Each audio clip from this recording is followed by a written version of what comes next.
This is Hannibal here with a huge wrestling news update. WCW star who is most remembered for his huge amount of matches with Scott Norton, Ice Train, passed away today, announced by DDP. He no-showed all of his interviews with me that he had set up, but he did do one with Jack Kilby and Cheap Heat Productions that they allowed me to post on this channel. So rest in peace, big fella. He was a muscle guy. Um, that always puts a lot of strain on the heart, especially if you're taking a lot of supplements, which I don't know if he did or not. Raw featuring a face-off with CM Punk and Cody Rhodes did a 0.56 rating. Sadly, whenever I see CM Punk do a face-off, all I can think about is his UFC beatings. But I think he's doing great. Wonderful performer, great worker, making huge money. Do I do I do I do I didn't watch the promo. It didn't interest me enough to watch the promo, but I have been following what he's been doing, so good for him for making me interested. The Rock did an interview today where he said if it's going to be him and Roman Reigns at WrestleMania, it's going to be the biggest one of all times. He is now on the board of directors for TKO, the parent company of UFC and WWE. So maybe if he did come back and beat Roman Reigns, which by the way, he did not deny that this match was going to happen at WrestleMania when asked about this by reporters today. So more likely than not, it's happening, or he'd get so much heat for teasing it that it would just be terrible for him. Um, but yeah, maybe if he's on the board of directors now, maybe there's a chance he could win and actually, especially if he's getting company bonuses as far as stock bonuses and stuff, maybe that'd be motivation for him to have more than just one match. Because I would think everyone would expect Roman Reigns to beat The Rock. I would like to see The Rock beat Roman Reigns, to be perfectly honest with you. Collision did 0.12 rating. Apparently, Dave Meltzer has noted that Okada's contract does not expire till January 31st, so it'd be highly unlikely that he will not debut for WWE in the Royal Rumble. Should he ultimately end up signing with WWE, he's still undecided apparently.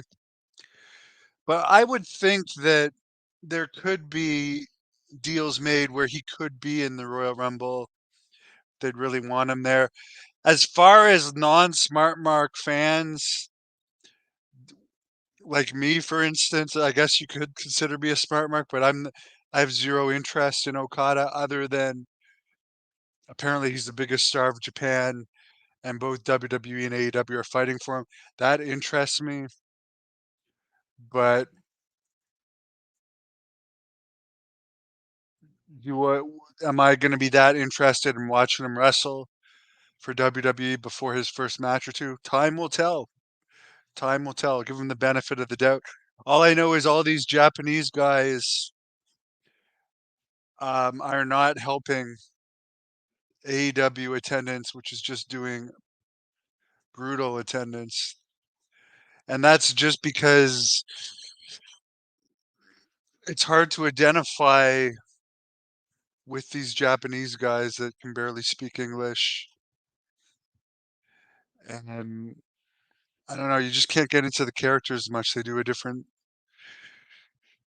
style, I guess, than what I like. I used to like the Bruiser Brody-ish style, the Stan Hansen style, but there's so much acrobatics in Japanese wrestling these days. Abyss works for WWE as an agent. He's too beat up to wrestle, to answer your question. Today is the 40th anniversary of the beginning of Hulkamania when he pinned the Iron Sheik. If everyone wants to feel old, I was not following wrestling then, but I was started following it around 89. Makes me feel old. The Iron Claw did not receive any Oscar nominations.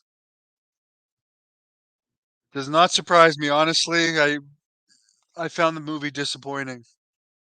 I do want to watch it again though, because I fell asleep at it. I do remember that I had a great sleep in the movie chair. That's really what I remember, and I fell asleep shortly after Kerry had his car accident. Woke up at the end.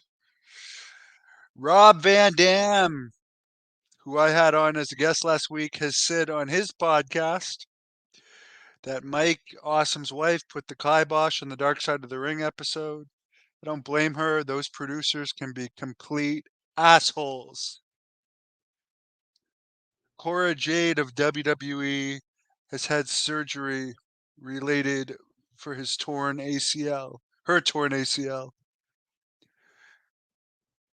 Nick Khan, and I did watch this, appeared on the Pat McAfee show Tuesday and said WWE for their deal with Netflix that's going to start next year. It's probably going to remain on Monday nights. Nick Khan actually was on Wheel of Fortune before. That's how he started making money. Tell Piper Uncle Pat says hello.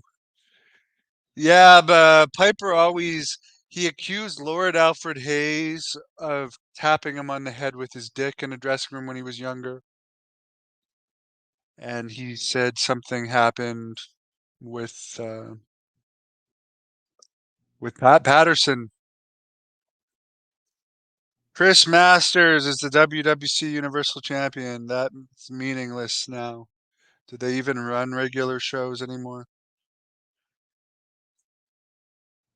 Oh, I don't care about the WWE Hall of Fame. Good for the people to get in, but it's just a TV show. Patrick is a 60-minute man. I honestly prefer shorter matches, both being in shorter matches and watching shorter matches. I like action. If you see most of my matches that I've had, they're full of action because that's what I like to watch. 60 minutes of fake fighting is boring to me. Jack Kilby. Did I miss something? He mentions Knievel. I know he's doing a Evil Knievel podcast with Bob Cook soon. By the way, Billy Jack Haynes really wants to be in the Cauliflower Alley Club award. He deserves to get a wrestler award. I mean, Andrew Anderson has a wrestler award there. I definitely think Billy Jack Haynes is deserving. Um, through Jack Kilby, we asked Bob Cook, and Bob Cook put it to Brian Blair. So hopefully it'll happen because Billy Jack, who I'm close friends with, recently lost a pet. Um, sorry about that, Billy. He says he's not in any halls of fames. He'd really like to be in the Cauliflower Alley Award. So I know Brian got the message. I hope they do it. He deserves it.